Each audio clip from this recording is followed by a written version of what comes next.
How to see old Google Maps satellite images. What is up everyone? In today's tutorial, I'm going to show you guys how you can easily find the old images from Google Maps. Go ahead and open Google Maps first and find the location where you want to see the old images. Now, all you have to do here is switch to the satellite layer. So tap on this layer icon right above the compass, and you should be able to switch to satellite network. Now a you should be seeing the satellite image of the city or the place that you're trying to look into. And now what you need to do next is tap on the layers option again and then turn on the street view. Tap on it and it will show you all of the street view of these places. So let me just go ahead and tap on any one of them to simply head over to the street view. Now I'm able to see the 360 of this place.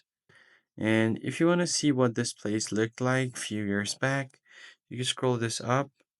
And as you can see, this was 14 years ago.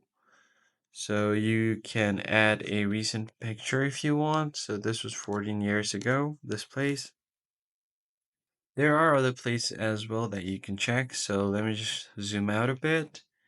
And then let me just go ahead and tap on this place right here. Right, so it will show the available picture right here. So if you want to go back in time, you can scroll this up. And if you can see the previous versions, and if you see an option that says see more dates, you are able to see see places for different dates here that are available. So tap on the date that you want to see and you'll be able to see the previous pictures for this date. That's pretty much it guys. I hope this tutorial was helpful to you and I'll catch you guys on the next one.